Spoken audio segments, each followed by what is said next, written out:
Hey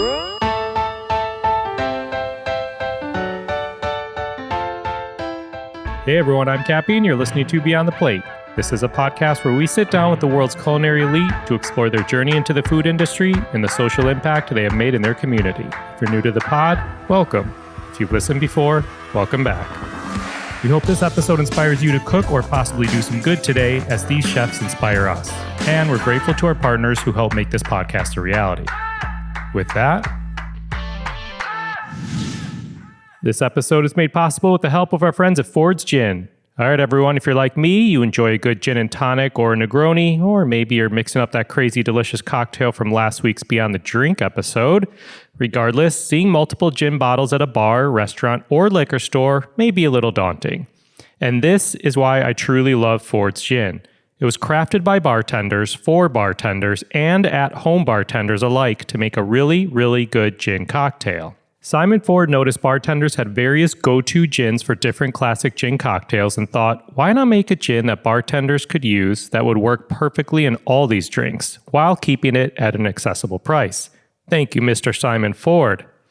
Ford's Gin is a mix of 9 botanicals. It starts with your traditional base of juniper and coriander seed, and then balanced with some citrus and florals and spices, and not to geek out here anymore, but it's then steeped for 15 hours before distillation, which helps deliver on that cocktail gin promise, making it great for classics as well as innovative gin cocktails. But here's what I also love about Ford's Gin, everybody. A lot of the ways they give back are through the bartending community. At the beginning of the pandemic, with restaurants and bars closed around the country, Ford's Gin knew they had to find a way to continue to support bartenders. And one way they helped was by activating hundreds of bartenders coast to coast, supporting them through cocktail creation. So if you go to Instagram and search the hashtag LostShiftBartender, you'll find a bunch of recipes to make at home. Cheers to Ford's for continuing to spread awareness and support the bartending community. To learn more about Ford's Gin, go to fordsgin.com and follow them on social media at Ford's Gin. Please drink responsibly. Ford's London Dry Gin, 45% ABV, Brown-Forman, Louisville, Kentucky. Ford's Gin is a registered trademark. Ford's Gin, we thank you. This episode is also made possible with the help of our friends at Real Good Fish. I actually subscribed to this company before the podcast season, so I've received multiple boxes of seafood from them, and when the box arrives, I love getting it because I open it and get this big whiff of this ocean smell, and it's a good day. Real Good Fish offers the freshest seafood direct from fishermen who value sustainability, and it's delivered with full transparency. I'll touch more upon that in a second. They've directly supported over 89 local fishermen. And good for you all, you can now enjoy seamless home delivery across all U.S. states. So more about their transparent sourcing information. When you receive it, you know who caught your fish, how it was caught, where it was caught, and on which vessel, literally. I actually just cooked some rockfish from them the other night, and the name of the fisherman was Jeff Betancourt. His fishing vessel was called Miss Mariah. He caught it out of Half Moon Bay Harbor. It also had the gear he used and the date it was caught. But here's what I also love about Real Good Fish. They believe in giving back to their community. Through a program called Bay to Tray, they work with California school districts and institutions, and they've created a revolutionary solution that unifies their coastal communities. They do this by providing children more nutritious meals and empowering them to be the next generation of environmental stewards. To learn more about Real Good Fish and sustainable seafood, as well as their memberships, community pickup sites, and nationwide home delivery, go to realgoodfish.com and follow them on social media at Real Good Fish. Real Good Fish, we thank you. Hey everyone, one more thing before we get going. We have some awesome Beyond the Plate merch, which you can find a link to in your podcast player or at beyondtheplatemerch.com. Head on over and check out our hats, tees, and hoodies. Again, that's beyondtheplatemerch.com. All right, enjoy this week's episode. So we usually ask people to rattle off 10 things to do an audio test. So why don't I rattle off 10 essential cooking techniques for us. Rinse, dry, heat, season, sear, turn, temp, rest, slice. I got it. I was not expecting those, but I love it. It's going to be a good hour. Cappy. It is. It is. Let's do it. Today's guest is an Armenian-American chef, restaurateur, author, philanthropist, and TV personality. You also know him as a judge on Food Network's Chopped, as an Iron Chef, and he's your Saturday morning entertainment on The Kitchen. His work career spans over 30 years, having cooked in some of the greatest restaurants in the world, including New York and France, with many stops in between. He currently has restaurants in Florida and New York. He's written multiple cookbooks that have received rave reviews, and he's the host of a fresh new podcast called Four Courses with Geoffrey Zakarian. Oh, yeah. Also, together with his wife, Margaret, he launched a line of kitchen products, which apply professional kitchen expertise for home kitchens. Please enjoy this episode as we go beyond the plate with a man who clearly doesn't sit still. The first New York chef to earn 3 straight 3-star reviews, Chef Geoffrey Zakarian. Hi, Andy. Hi there, sir. How are you? I'm doing well. How are you? Good. Where are you? Where are you broadcasting from? I'm in Chicago. Chicago. Jeff Morrow. Exactly. My buddy. Right I was just talking to him road. this morning. Were you? Yeah, I've adopted him as my son. I would love to be in a room with you, He tells me too. that I give him advice even when I don't want it. And I said, that's the fucking advice you should be taking when you don't want it. Exactly. He goes, That means I know, you're right. I'm like, okay, just remember that. Yeah, that's right. I mean, I'm exhausted sharing your career with our listeners. How are you feeling? You left out 2 very big important things. I'm sure I did. Okay, my wife and I have a production company, and we produced 2 telethons, both for City Harvest this year during the pandemic that raised over $2 million for City Harvest. I'm the chairman of the Food Council, and I'm on the board of City Harvest. And then also we have a production company, and we're producing a really cool documentary about the restaurant world, what happened to it in New York. Sort of a love letter to those restaurants, and we've wrapped production of it, and it's going to be shown at the Tribeca Film Festival. Awesome. This June. So we're very proud to be partnering with Rosenthal and Tribeca Productions. Jane Rosenthal, Robert De Niro, Katie Couric is also a producer. That's amazing. So yeah, we did that. And we didn't have enough time to fill, so we just decided to run up 3 documentaries up the flagpole, see what happens. And then we're shooting a new show that we're producing as well for Food Network in Tampa, Florida this August. Wow. Yet to be named. All right. I think that's it. How are you feeling? I feel great. I mean, I've been very active during this whole crazy, it's almost like really, February... 2020 was 1 month. It was January, February, maybe.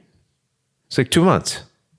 I feel robbed of 10 months. It's so crazy. So I asked your daughters to say something about their dad. You did? I did. How did you talk to them? Well, here's what they said. They said, over the years, we've developed quite an elevated palate. So just in case you were concerned, we wanted to let you know you've made the cut. Thanks for being the very best dad and live-in chef that we could have asked for. The key to that is live-in chef. How convenient. Yeah. With all your accomplishments, I know your children are an incredible source of pride. Can you tell me about them? They're great kids. They just, I was watching this morning, they co-hosted a NBC Today show, local from Tampa. And I wasn't there. They went and they just did it. They read teleprompters. They're just very I don't know how old you are, Andy, but for me, we didn't have those social skills at all. When I started TV like 15 years ago, the first times I went in, I was not good at it. I was nervous. I was worried about the camera. I didn't know what the hell I was doing.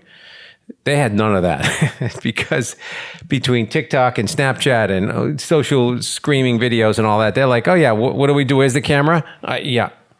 Can I have some makeup? And they're ready to go. And they're so good. They're so social, which is what I'm very proud of them because, in this world we live in, you need to have that element of humanity, that real connection. And they have it. And I'm blessed that they have it. Their mother really has spent a lot of time with them.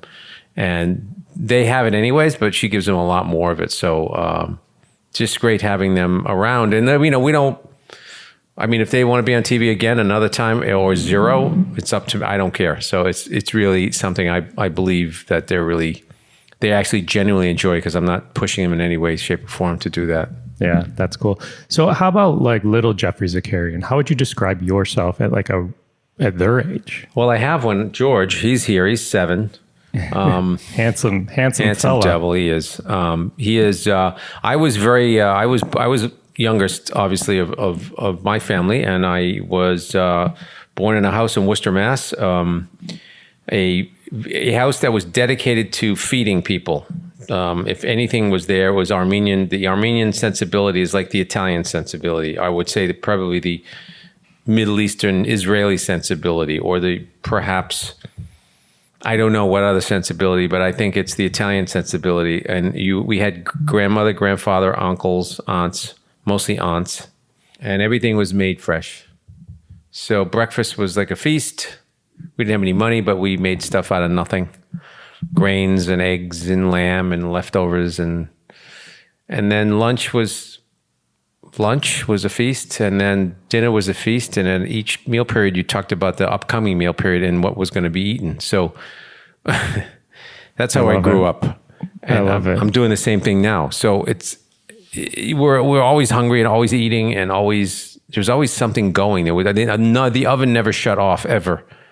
So I'm always perplexed by that. It never, I don't know how they did it. And there was no air conditioning. There was no, they were stay-at-home moms. There was no help. They just did it, and they shopped, and they went and got, all this stuff, and they brought it home, and my dad worked, and we feasted all the time on really good stuff. So I didn't have the ability. I didn't go out. I didn't eat fast food. I didn't eat none of that. We really frowned upon that. And my kids to this day don't really like fast food at all. They don't really have it. They don't have a desire for it. Did you help out in the kitchen?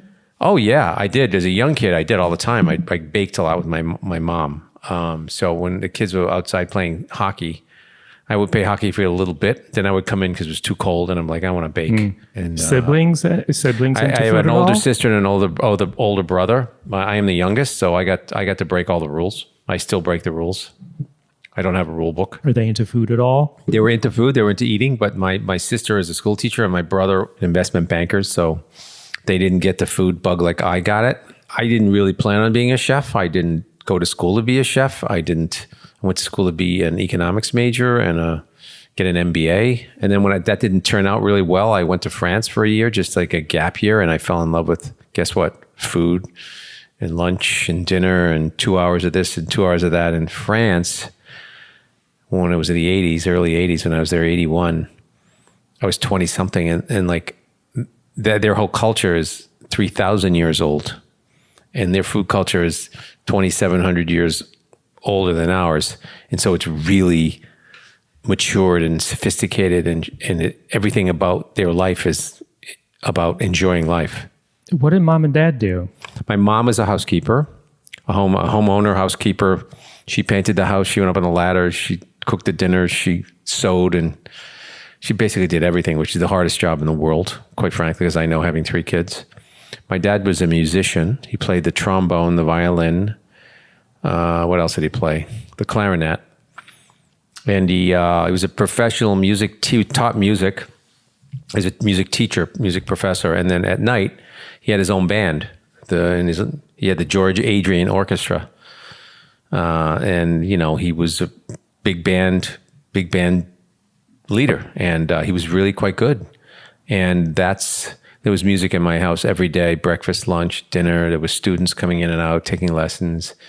We had a tiny house, but there was always someone in there. There was always someone practicing. It was never quiet. Were you guys eating? We were eating and music. Were you eating Monty and making lamajun? Yes, we were making lamajun. We're making all that stuff. It's the Middle Eastern basket is the same for you, for me, the same, right? One of my best friends, who's a producer of this podcast, is Armenian. So I've gotten to taste it from the hands of his family. It's amazing. The food is so good and rich and it's so good for you, and it's so simple at the same time. It's kind of like, I have all the recipes. They're like completely anecdotal. There's no like measurements, a little cumin, a little yogurt, a little of this, a little of that. But when you put it together, I can do it. I understand bitter, sweet, sour. I know how to, effectuate all that stuff because I've learned. But pity the poor person who just gets recipes handed down with no, a little of this, a little of that. It's kind of what they do. But we ate so well that I was a snob at 4. Like if I would eat at some friend's house, I'm like, oh, this is Swanson TV dinner. What is this? This is revolting. Right. Did you work as a kid, or do you remember your first job? Yes, my first job. Let me see my first. I used to shovel snow because I lived in Worcester, Mass. You know, we got probably lots of snowstorms. I mean, it's cold, and when it's cold, and it's a lot of snow. So I shoveled a lot. I went from house to house, and then I didn't do the summer stuff. Like I didn't mow grass or any of that. I was too lazy. But I ended up working at a fast food joint. Strangely enough, it was a place called Lums, Lums. I don't know if they exist anymore. It's sort of like a fancy Burger King. You know, it was a sit-down restaurant, but everything was in the deep fryer or on a griddle. I mean, there wasn't a fresh piece of fish, meat anywhere. It was all frozen.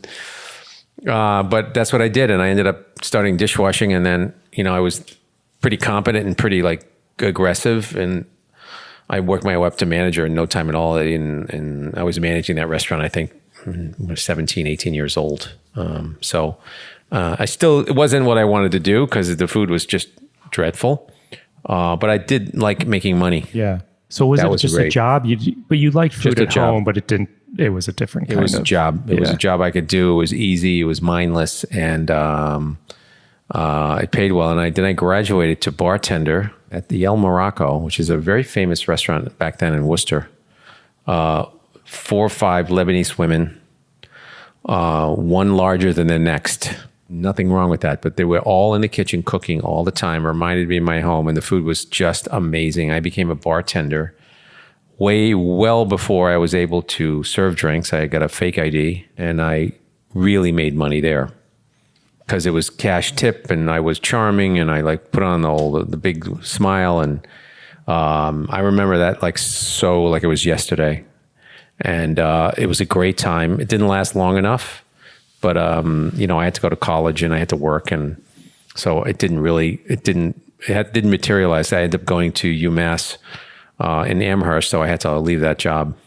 But I love bartending. And that was really the first time I worked in a real restaurant was as a bartender. Interesting. And so you go to UMass, you get a degree in economics, you take a gap year in France, fall in love with food. Did you start working in France in food at all, or you were just absorbing it all? Well, I did 2 years at UMass and 2 years at Worcester State College. Ended up graduating from Worcester State College with a degree in economics and a minor in urban studies, just to clarify that, which is the study of cities and the growth and all that stuff. So I went to Europe. I didn't work then. I just traveled, and I ate in restaurants. And I was on a grant. I had very little money, and I had a little pass. Back then, I think it was called an SNC pass. It was a railroad pass, and you got a pass. You could ride coach anywhere in France. I think it was $69. It was unlimited. And the pass was like there was one coach car in the back, and you were on that. But it was like liberating because you could go all over Europe. The rail system was, it's a small town, and Europe can fit into Texas, so. The train system was connected. I went all over the place. I loved it. And I absolutely fell in love with pastry because the town I landed in was in the south of France called Menton, which was, I didn't know then, it was like the Boca Raton of France where everyone went to retire. But what they had was a surfeit of pastry shops because retired people like to eat pastries. And I was blown away by the precision, the unity, the organization, the smell. Every single street had a dozen pastry shops or bread, and every bread was bought like per meal period. So if you didn't get in line at 7 a.m, you wouldn't get any bread. Then you go back for lunch, you get another thing of bread. Then you go back later on, and you're out. So I really loved that. I felt like I was really living how I was living at home. It was sort of like fresh, everything fresh, and that sort of like shook me up a bit. I was like, wow, this is just like I grew up, and it was like.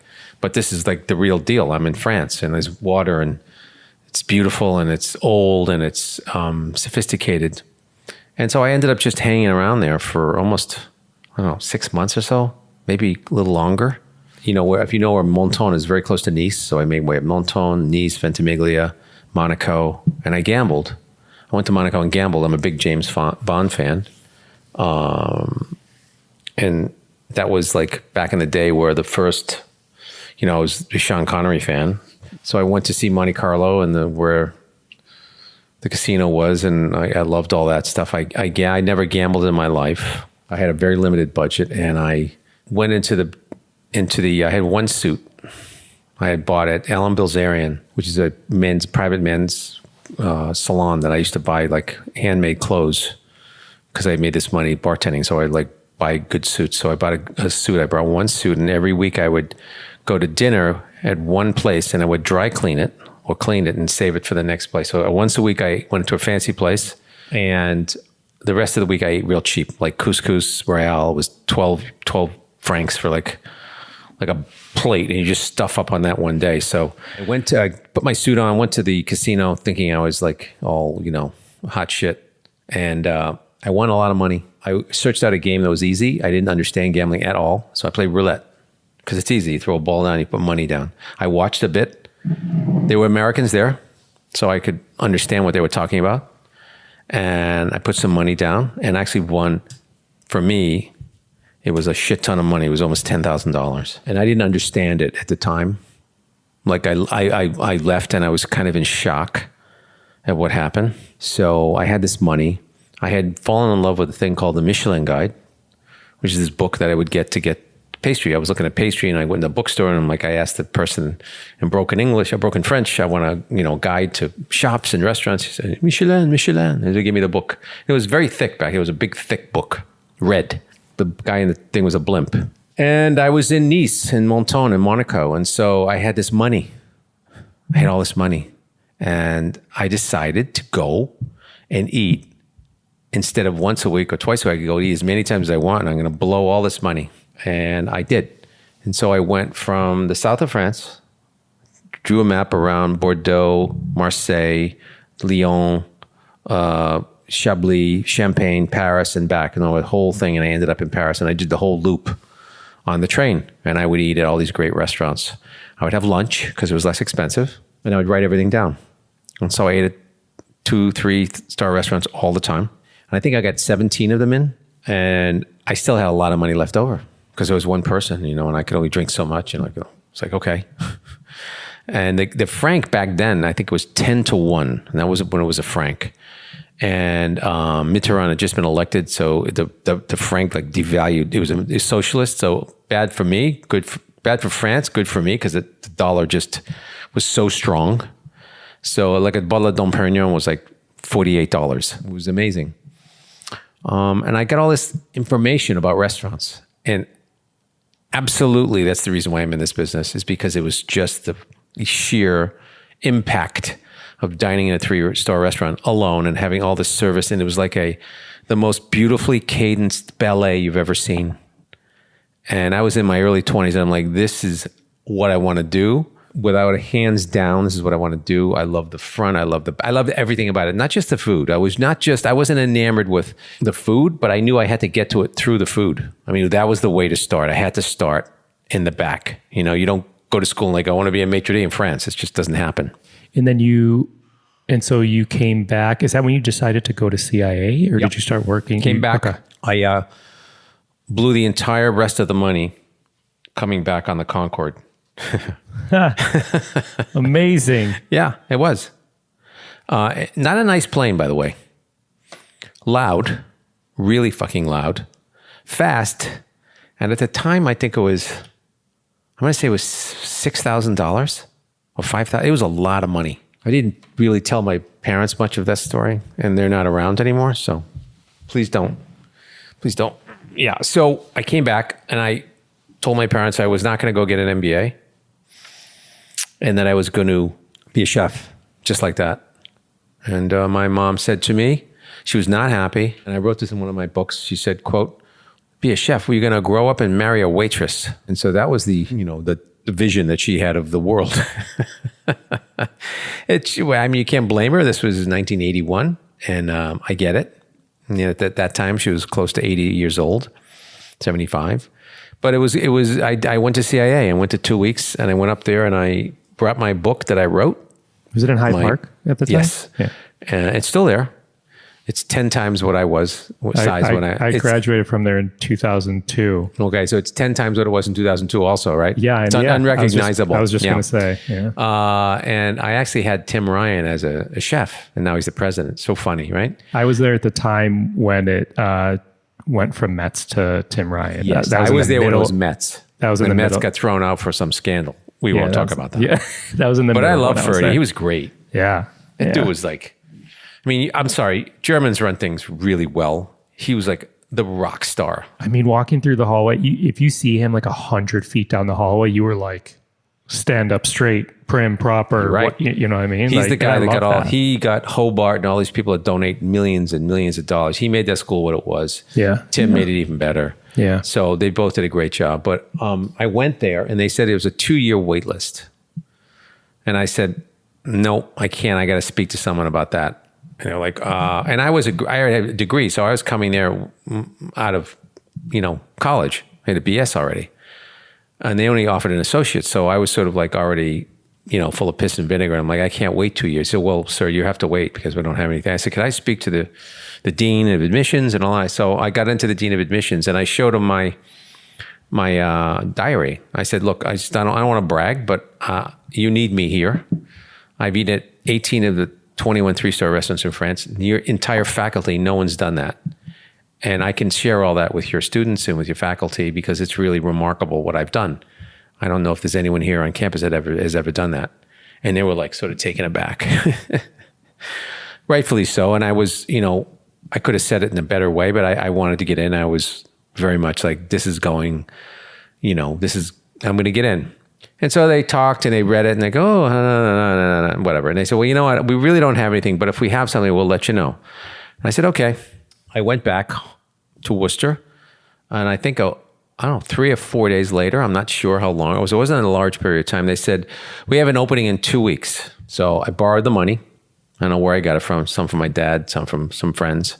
And I was there. And 18 months later, I was working in Manhattan. Amazing. Almost to the day I graduated. Was Le Cirque right out of there? Well, it was one of the first ones. Le Cirque was this, I call it the second first because I ended up at a place called Quo Vadis. I got hooked up by a friend who introduced me to Terrence Brennan, who was working at Le Cirque, and his buddy was working at Quo Vadis. And I think it was the pastry chef. I think it was Dieter Schorner who was working at Quo Vadis.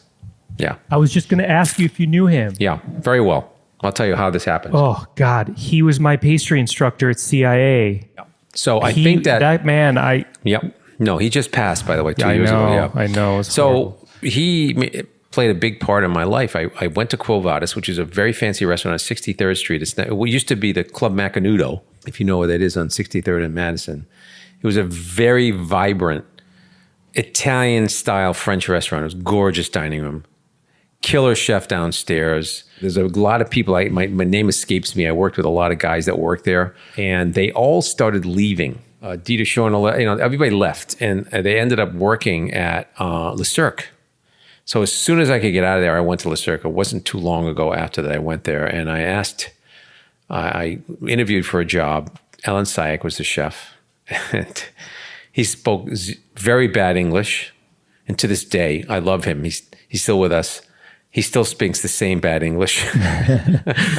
He never learned anything else other than what he knows.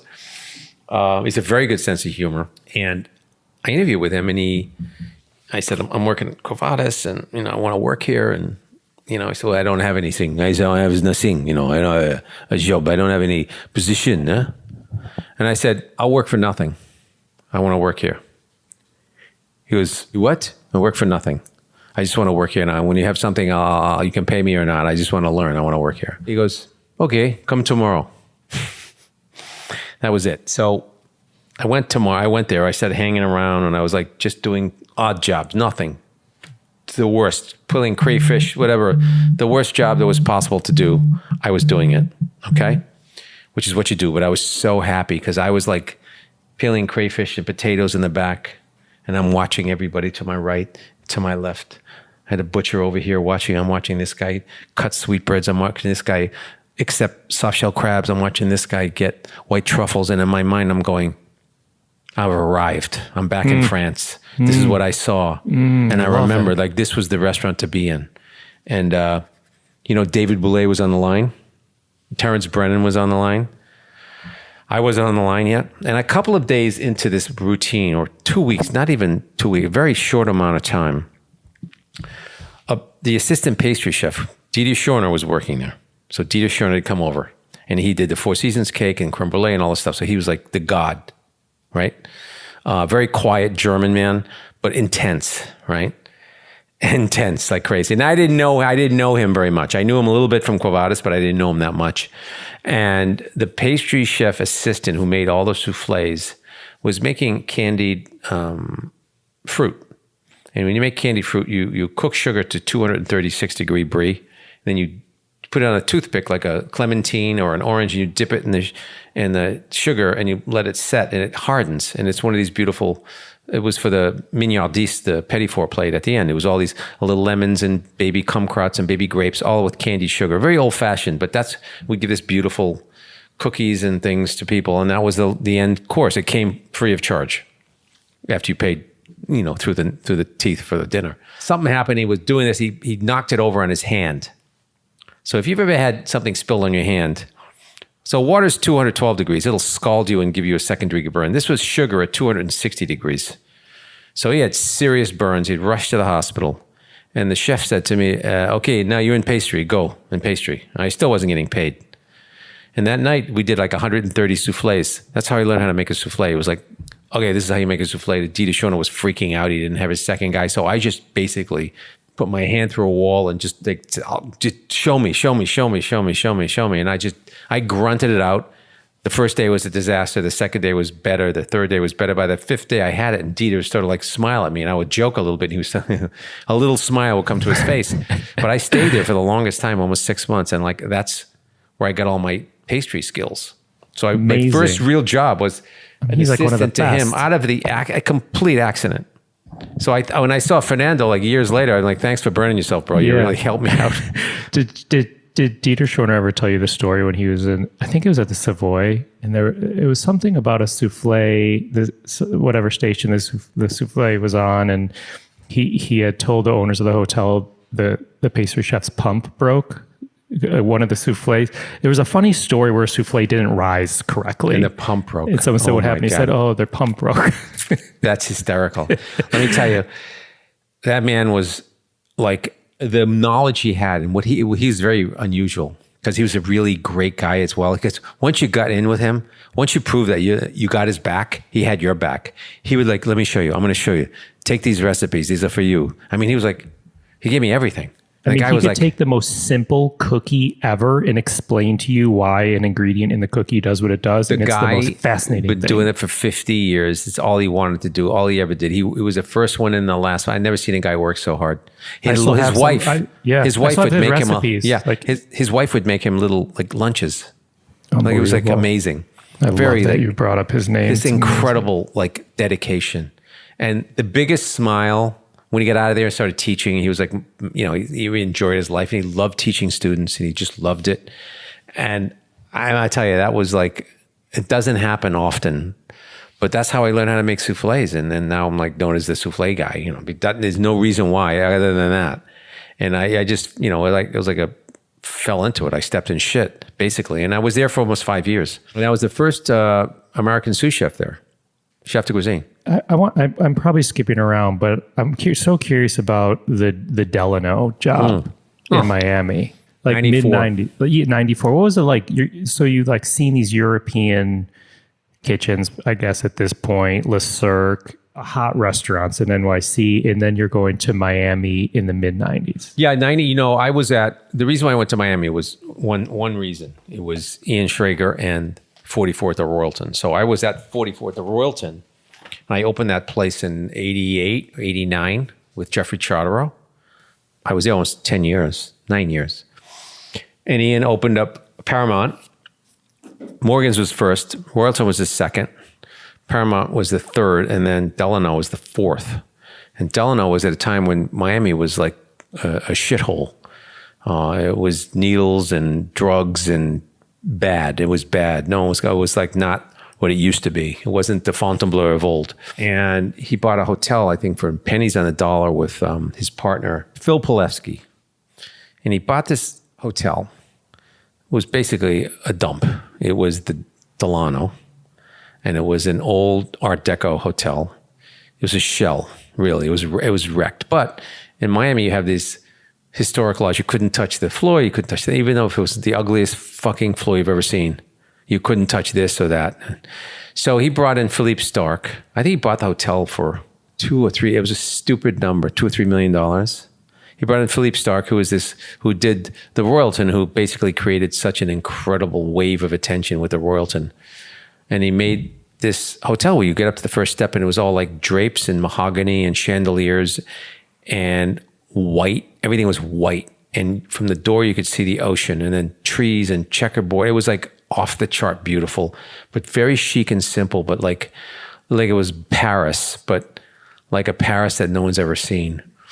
And that was 1994. And myself and Ian Schrager and Brian McNally, who was then my partner at that time, because he took over from Geoffrey Zakarian when Geoffrey Zakarian had to go to jail for some embezzlement at Braniff Airlines. So you couldn't have a liquor license and if you're in jail. And so Ian hired, that's another story completely, hired Brian, and we went and opened that restaurant kind of reluctantly because I had to stay there for a lot longer because it was really a shit show because there was no help. There was nobody, no one had any training, and it was like we had to take people from New York, and it was hard. Miami's still hard to but it was everything else was cyclone fence and boarded up, but then there was the Delano, and I've never seen more people come. The buzz was unbelievable. The place was from the moment the doors opened. Insane. It was 1,100 people a day. The first day, we ran out of food every day. It was a disaster. Cooks didn't show up. I was on the line. We had 3 or 4 guys from New York there. They were on the line. The people that were supposed to be helping as managers, they were waiting tables.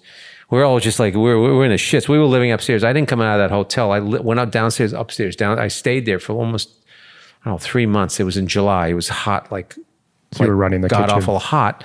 I didn't get outside. And it was so very successful. And I think the partners were, Madonna was a partner in their restaurant. Brian McNally was a partner, and I think Madonna's brother, Ciccione, I forgot his name. I think he did a slight stint in jail. And it was one of those things. It was one of those things that was just a miraculous, perfect storm of style, content, need, and just the right timing because Miami was like barren. So it was like bringing water to the desert, and that's what the Delano was. And Ian Schrager's vision. And the restaurant, Blue Door was the name of the restaurant. Still operating today and killing it. And, the Delano, all the restaurants and hotels that have opened and since that whole strip, you could have bought for pennies on the dollars. And a few people bought a few hotels like that. But Ian should have bought the National. I think he said no to the National at like $15 million. And he should have, But now you have everything there. And the whole thing is just populated. But still, when you go back to the Delano, I look at it and it's still timeless what it looks like. And it's still a big wow to open it and to go walk in and see that place because it was such an incredible endeavor. And that boutique hotel restaurant trend went nuts. From 87 to 2007 is when everything just went nuts. And, then restaurants and boutique hotels were the thing. In 87, to open a restaurant in a hotel as a chef coming out of, great restaurants was just absurd. You didn't have a restaurant. There was no sign. It was in a lobby. And everyone told me, don't do it. It's crazy. It's a hotel. It's crap. You're going to have crappy food. No one opens an hotel. And that was like, I like it. I think Ian is a visionary, and he was. And that was the Delano story. And I still have scars from that time. It was great, but it was like actually flying a plane by the seat of your pants. No, there was no organization. No one planned for this kind of success. No one planned anything anywhere near what was going to happen. Everyone was scared to death that no one would come, and it was the exact opposite. But how you were running? You ran kitchens before that, right? Well, I was at that point when I left. I was at the Royalton for a long time, right? And before I started really, working, I worked after Le Cirque, I went right to the 21 Club and reopened the 21 Club in 1986 with Kenneretsky. And I stayed there for a year or two. Then I went to a short stint at Wolfgang I can't think of the name of the restaurant, on First Avenue and 64th Street for Warner Leroy, Maxwell Plums. And I opened it. He hired me. He fired the old chef. He opened it. We got a great review. And the next day he sold it and didn't tell Gail Green, who gave us a great review. She was very angry about that. Yeah, I'm sure. After that sold, I went and worked for Geoffrey Zakarian in 1987 to open the Royalton. And I stayed there for almost 10 years. How do you feel about reviews? About reviews? Do you pay attention to them? I did then. I don't get the self-worth I get now from them. I used to pin all my hopes and my self-worth and my identity on a review. And now I don't. And reviews are so less weighty now they are because they're so diluted by other reviews and blogs and Infatuation and Yelp. And you in social media, you can get like reviewed and not well in the Times and do great in Michelin, and vice versa. I mean, everybody's competing to be the first, which is almost, it's not a healthy way to be. But I think that the review process is something you have to accept because, Broadway gets reviewed. You open a new restaurant, you have a name, you're going to get reviewed. The bigger your name, the more you're going to get reviewed, the harsher the light is going to be. So it really helps you get better, I think. So I think that I worry about getting better. And if the review doesn't coincide with what you think, then either the reviewer saw something you didn't pick up, or you might have missed something, or he's right. It's rarely the reviewer being wrong, and I'm going to say that, and it's awful to say that to the chef to understand that, but like the reviewer is not going in there to bash you for the most part, just because he doesn't like you, or he doesn't think you're doing a great stuff. He's going to taste the food, and it's very hard if you're a reviewer to taste the food that's really good and say anything bad about the food. You might not like the place, how you were treated and all that stuff, but if you're a really good reviewer, I respect you. There's a lot of reviewers I really respect, and I would be reviewed so many times. I have a relationship with the reviewers. I can call them up and thank them for that, or say thank you. Even if I get a bad review, I call every reviewer and I thank them. I say, you know what? Thank you for that review. It was very kind of you. We're going to work better. We're going to work harder to fix the things you saw. And I thank you for telling me this stuff. This is the way you get like calm in your mind about like, okay, because if you can do that, you're always setting yourself up for it. There's always going to be another review. There has to be. So you have to like think of the future. You can't think of 3 visits. They might get it. Most of the times they do get it. You see, and that's the thing. If you're really good, and what I did was like, I was be very exacting about everything, the lighting, the silverware, everything. And it didn't matter if we knew who it was. We usually knew when the reviewer was there. It didn't matter because you can't like treat the table next to them different than you treat them. They watch that, so you just got to cook from your heart and let it go. You just got to let it go. And when the reviewer would come, I would be the most at ease. If you tell me Frank Bruni's at 26, thank God. Because you want him there. Like worrying about missing him. What a cool mentality. I like is that. The worst. Yeah. When he's there, I'm like, okay, guys, let's go. And I didn't cook. Cooks cooked. I watched them. We took a couple of dishes of each. I'm like, I tasted one. Okay, that's good. Let's send that one. And let them cook. If you take that away from them, it's like robbing them of their experience of cooking. So you don't like, okay, everybody get out of here. Get the 3 sous chefs. We're cooking this. You guys suck. You can cook for everyone else, but not for the reviewer. That is a terrible thing to do to your chefs. So when they got there, I was like, calm, because all we had to do is perform. Yeah. I love that. It's amazing. What 3 words would you use to describe yourself in 1995? Compulsive, impulsive, unconscious. Talented, 4 words. What about today? Conscious, talented, simplified, honest. I like it. You had said, I still dream of a small restaurant I visited in Provence decades ago that taught me the balance of simple flavors and the art of heartfelt hospitality. Take me back to that restaurant. What did you have? There's so many, because the majority of 1 star, 1 fork, 1 plate Michelin restaurants are, in Paris is full of them. Chez Georges, Voltaire. When they're serving like veal tongue, pomme frite, salad niçoise, artichoke vinaigrette, but also Alsatian food that's really simple. And I think that for me, it's like the family is cooked for generations, and they're just cooking what they know, but they do it every day and they perform every day, and it's always at the highest level. And it's really hard to do that.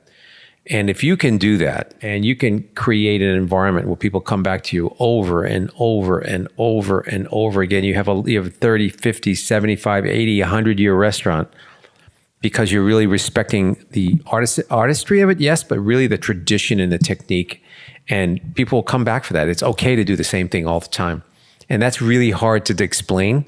But like if you cook a great pizza, if you're like, you're in Brooklyn and you have this incredible pizza oven and you're doing these pizzas that are just like, spectacular, and you have a name for it, you never have to change. You just have to keep up that product awareness and how good it is and your appetite for getting the best. So the restaurants in France that I remembered, they were like, the food was so simple, but the product was so amazing that you couldn't, all you had to do is get out of the way, the product. Just like this courgette, this tomato, these olives, this giganda, this lamb, it's so perfect. Like, don't fuck it up. And that was what I saw. And unfortunately, when you see that in France and you come back and you're 20 something, it's not good enough. It's like, it's old fashioned. We're going to do something new. We're going to da. But what I learned from Le Cirque, before I went to Le Cirque, what I learned in those 5 or 6 years was foundation, technique, French cooking. So I learned every single French classical food in the book. Alan Syek was a genius. He gave us all the recipes. He showed us how to make every single classical French. There's not anything I can, in the book, in the Larousse Gastronomique, there's very few things we did not cook at Le Cirque. And that was the real benefit that a lot of chefs had at Le Cirque that no other restaurants had. It was an encyclopedic introduction and PhD and masterclass of all of those classical dishes that gave you the foundation and the confidence to both then go work for Danielle and go to the next level of that and, sort of deviate and get lighter and cuisine minceur and all that, like get a much lighter second generation French food. But today, guess what is in vogue now more than anything is the same dishes I cooked at Le Cirque. Classical French food is like back, and it's back with a vengeance because it's so time-worn and elegant and delicious and satisfying that people want to do that, especially now after what's happened. So, all this rage about where you want to go, where's the first restaurant you're going after the pandemic? People are going to Balthazar. So funny. Do they have true. a Dover Sole Almondine? Because they've had all the eat-outs, they've had all the takeout sushi they could possibly eat. They don't want that, right? And so they want to go get a French onion soup. They want something memorable, heartwarming, historical, that has legs, that has history to it. So that's what I learned. Those small restaurants that I saw, I got it, but I didn't really realize it until I got older. Like, wow, that's the kind of food I really like. That's what it's all about. I mean, that is what people want all the time. I don't care. If you're young, you're eating at Barbuda, you're having that food, So you can go to a French restaurant and go to La Grenouille. You can have like a romantic couple that are in their 20s, they're having their first souffle, or you can go have the 88-year-olds, they've been married for 60 years, they're having this souffle they had for the last 40 years. That's beautiful. I mean, that's what we do. Love it. It's so funny and so true. I remember the first time I went to like Le Coucou, which was new at the time. Oh, but, God. Tradition. And I remember seeing like leeks vinaigrette on the menu, and I was like, yes. And like the guy I was with is like, why are you so excited about that? I was like, because it's just leeks and vinaigrette, but it's delicious. Mean, I was, when I went in there, I get pangs of jealousy on occasion. That's one of the restaurants. I'm like, fuck. And then I was like, thank you for doing this. Thank you for showing young people how to make something chic and timeless and like energetic and full of life and vigor.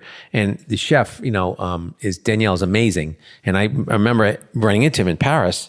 And I became friends with him every time I go to Paris. Hey man, how you doing? Hey, it was like a little guy and doing a 12-seat restaurant called Spring. And then when I heard that he was partnering up with to come to New York, I was like, oh, fantastic. When I first saw him, I'm like, now you're gonna like make some money for a change. He goes, yeah, I know. I'm tired of being broke because even though he's full over there, he didn't make any money. Fantastic that he partnered up with Steven and did this incredible restaurant. And he just does the food he knows how to do. I mean, he's serving sweetbreads and duck and artichokes, and there's nothing on the menu that like and cabillaud and cod, but it's all done with such precision. But precision and simplicity is really hard. Absolutely. Because it doesn't come easy to the American chef. It is not repetitive. Repetition is not our strong point. We want things quick. We want things shiny, bright, new, fresh all the time. And we disdain repetition, and it's really a problem. But when you see a restaurateur do that every single day at the highest level, those cooks in that restaurant are getting an amazing education, right? So true. Amazing. So true. So you also said, this was probably pre-COVID, I take it. Today I dine out all the time. First, because I love it. Secondly, because as a chef, you need to see restaurants from the dining room perspective, not just from the kitchen. You have to be vigilant about every facet of the meal. So I know it's been a crazy year, but are there any chefs, and we just started talking about Daniel and Le Coucou, are there any chefs or restaurants that you're really excited to go check out? I've been checking them out. I've been trying to go to ones that have been open, and I've been in Florida, so a lot of them have still been open here. But Ignacio in New York is a guy I really respect because he really does the simple stuff. He's doing the Mexican version of Le Coucou, and even though his food is simple and like minimal, it's 5 or 6 ingredients and it's old world cooking. But he's modernized it, he's done what a lot of chefs are trying to do with cooking. But when I say that, I always try to go to, I try to avoid, and it's not a good thing probably. I try to avoid like tasting menus. I love restaurants that just open up and they just do focus on one thing and they do it really well. I try to avoid tasting menus until the tasting menu gets old and they start doing a la carte. Because I don't believe in 3 or 4 hour dinners anymore. I believe in elegance at 90 minutes. Because as a customer, as a chef, I used to love that. Because that was like the defining, that was your defining stripe. So like you get the captain's stripes, your 4-hour tour. It's not realistic in this culture anymore, especially after COVID. People want delicious, accessible, fine. They want fine food, but they want it delivered in a manner they can get it and eat it and dine in 90 minutes or less, because they realize their time is everything. It's changed people's psyche. All right. The paradigm has changed with time. You can't get back that year. So you know what you can get back? You can get back the future and you can get back now, but how you spend that time is going to change. So I think a lot of those 3-4 hour meals are going to come down to like, can I get in and out in 45 minutes or an hour and really get the same quality? And the answer is you can. You just gotta design a restaurant like that. And I think that smart people are doing that. Okay, here's my next question for you. You've opened and you've ran kitchens, open restaurants. Have you opened the restaurant of your dreams yet? Yes, because the restaurant of your dream is what you have in front of you and you're dreaming at that time. Dreams change. I've always had, I would tell people I want to open up forgive my language, a fuck you restaurant, which is basically a restaurant where I cook what I want, maybe 3 days a week, 4 days a week. And I put a chalkboard out front and this is what it is. Much like Alice Waters did many years ago, which was a genius menu. Monday was $20, Tuesday was $30, Thursday was, and the busy days was $60, $70, and the slow days it was less. So she was full all the time. It was one menu each week. And on Sunday night, she posted the menu for the next week. Genius.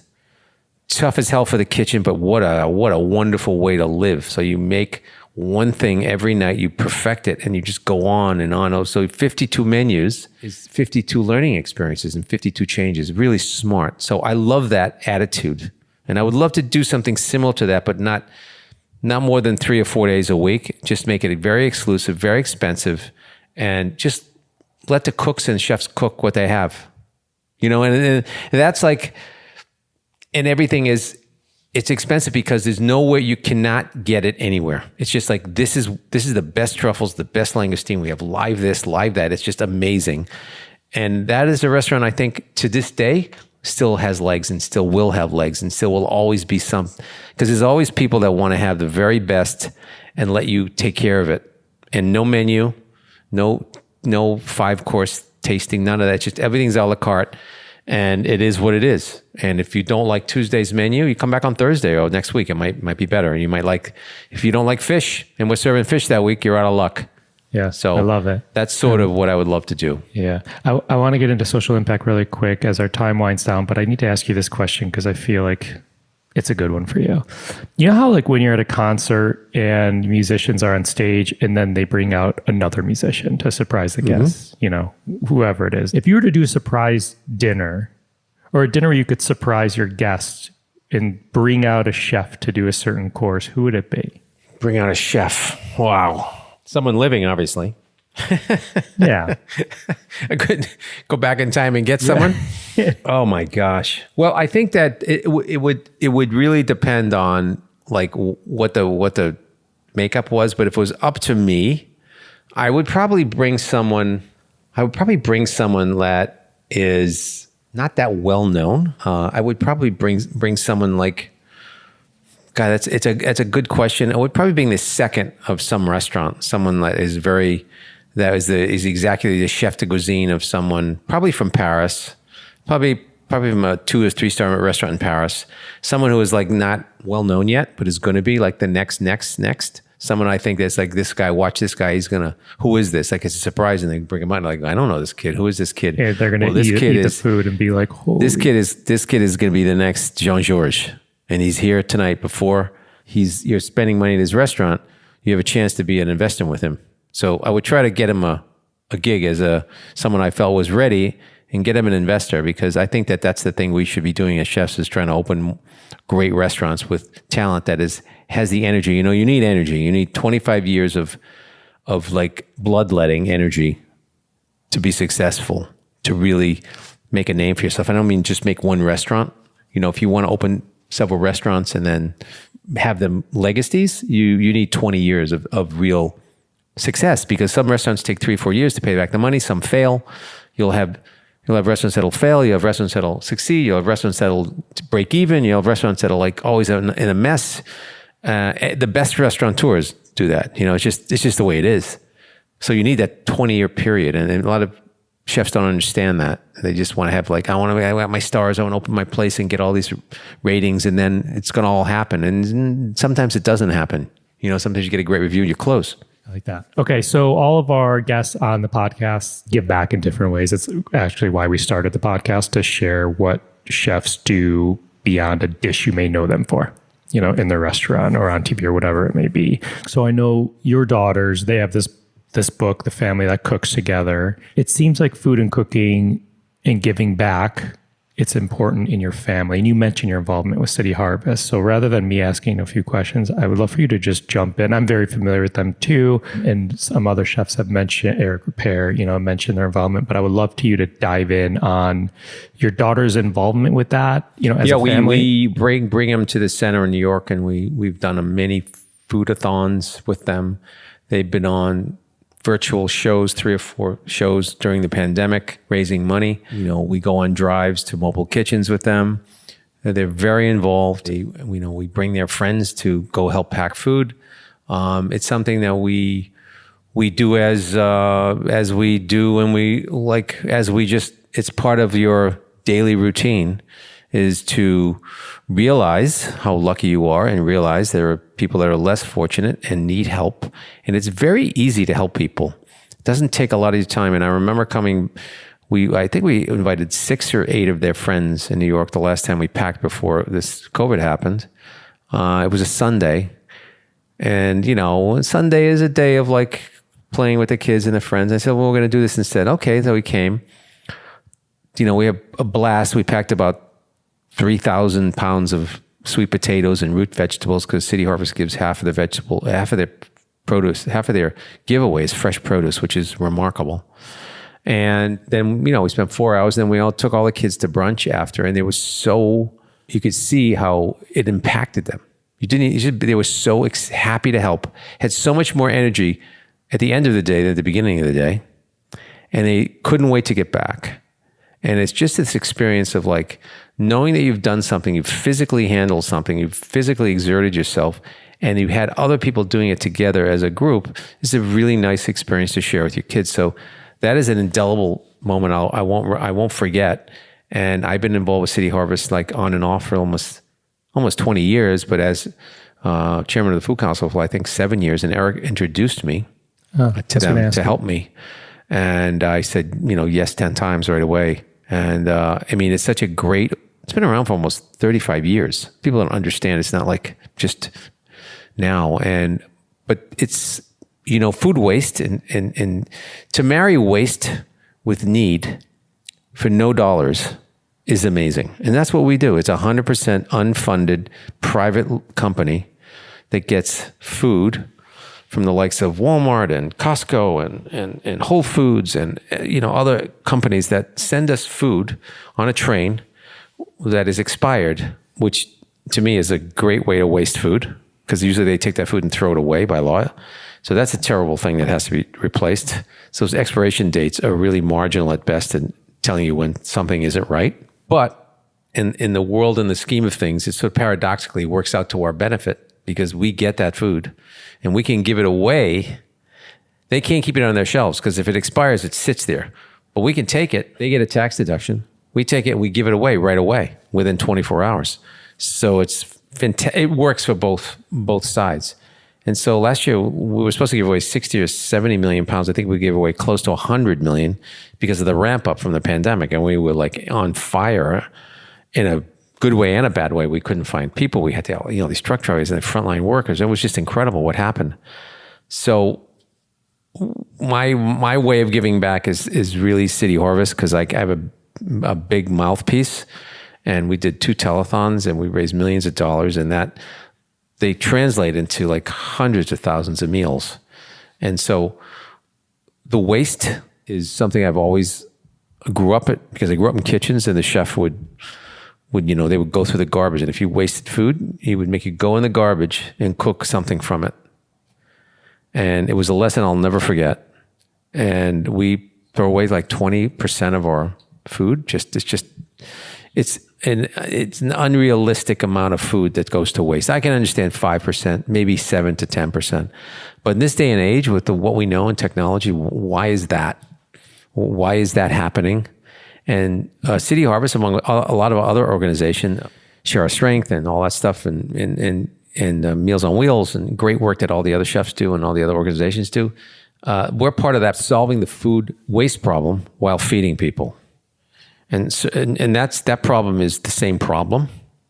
And we've figured it out. We just have to do more of it because there's so much more food to save and so many more people that are in need. Yeah, I appreciate that. I appreciate you sharing that. And I appreciate how you really honed in on being aware of using your voice for that cause, for that organization. I'm sure you do plenty more to help people when requests come in, but I like how you kind of hone in on that cause rather than having 10 different things. And yeah, I mean, I do as much as I can, but when you talk about impact, I always say the bigger the front, the bigger the back. If you can have a big impact, because we can raise millions of dollars, and I try to spend my time on that. So we spend a lot of time with my production partners and restaurant partners and all the chefs that I wrangle on, like, let's do big things because we need big money and we have big needs. So we need to do big things, and everybody else along the spectrum can do their part. And that's where you can do little things. And we need that too, but we need people up front to really be doing very big things because we have a very big hole to fill. Yeah, absolutely. I want to be mindful of time. Do you have time for a super quick speed round and then a closing question? Okay, great. Speed round. Is we're gonna? Yeah, I know this, yeah. Andrew. All right, question 1. What did you have for dinner last night? What I had for dinner last night? It's very funny you asked. I had Tom Colicchio's Craft. I ordered this meal kit. I had stuffed porchetta with fennel and sausage. I had Tuscan kale, chimichurri, and I made a bibletta salad. It came in a box in a kit, and I roasted it, and it was sublime. And I try all these chefs' kits. I'm fascinated by it and see how food travels. So that's what I had. I love it. Name a smell in the kitchen you love. Vinegar. Name a smell in the kitchen you hate. Garlic that isn't fresh. You can smell garlic when it is like it's stinks because it's been sitting in oil or someplace warm and it like ferments. Not a good smell. What pisses you off in the kitchen? A lack of what pisses me off in which, in a professional or a home kitchen? Professional. Bad lighting. What makes you happy in the kitchen? Good lighting. What actor is playing Chef Geoffrey Zakarian in a movie? What actor is playing Geoffrey Zakarian in a movie? Probably Richard Gere could do a pretty good job. He's a very, he has gray hair and whatever the hell. I'll go with Richard Gere. I know him. He's a good guy.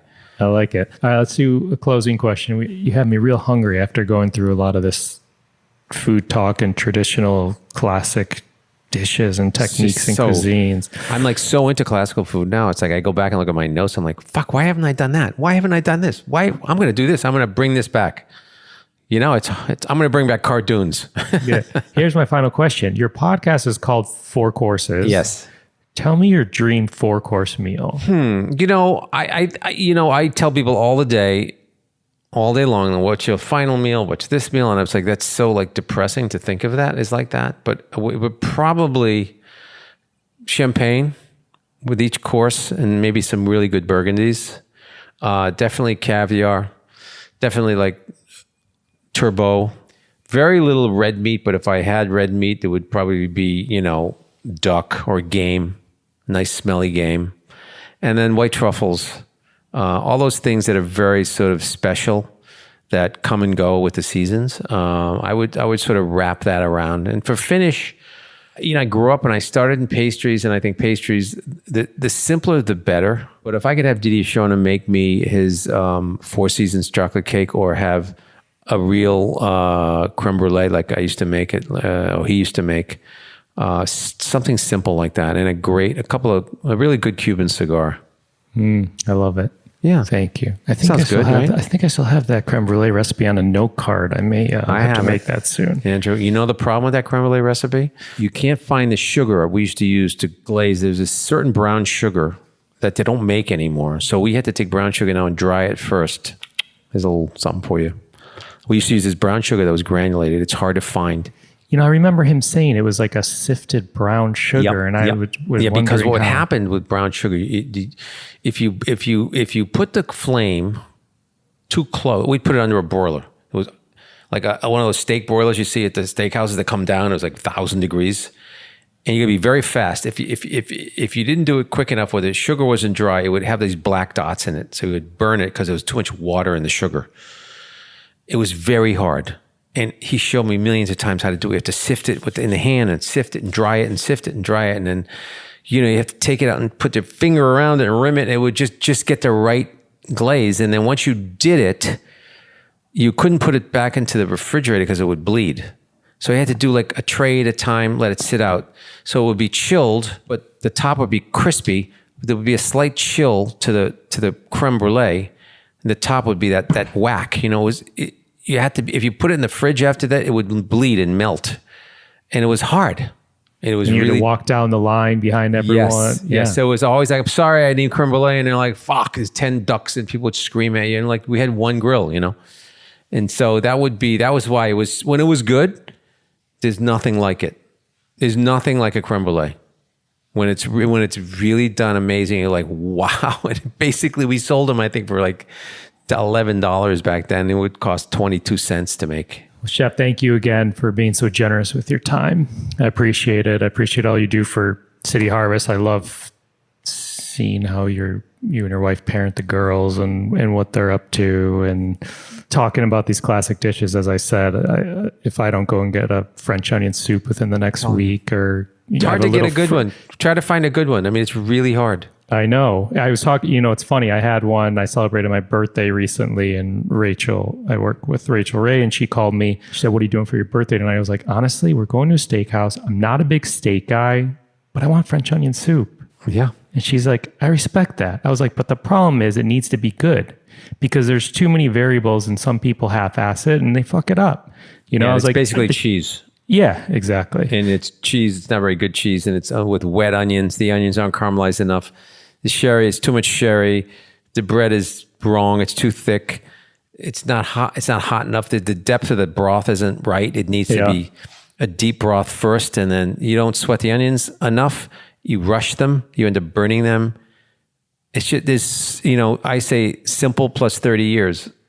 You need to learn how to make that thing right. And it takes time, like anything takes time. Yeah. This was awesome, man. I appreciate all these stories, lessons. There's some we have a awesome lot more here to talk about, but I'm sure. Thank you for having me, Andrew. I really appreciate it talking to you, man. Good luck with everything. Thank you. And the You as podcast well. is super exciting. I appreciate it. Thank you. I appreciate it. Thanks for having me on. Have a good day. Cheers. You too. Thanks again to Chef Geoffrey Zakarian. Find more on him at geoffreyzakarian.com. To learn more about City Harvest, go to cityharvest.org.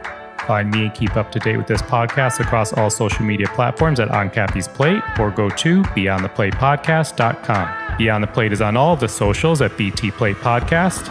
This episode was produced by myself, along with Ian Cohen, Joel Yetton, and Sean Petrosian. Our digital media is by Sarah McClellan Me. Our music has been composed by Goldford. Find him at iGoldford. As always, special shout out to my wife, Katie. Please rate, review, and or subscribe to this podcast on your listening site of choice. Don't forget to join us next Wednesday for an episode of Beyond the Drink, our companion podcast of Beyond the Plate, presented by Ford's Gin. Thank you for listening to Beyond the Plate. I'm Cappy, and remember, there are never too many cooks in the kitchen.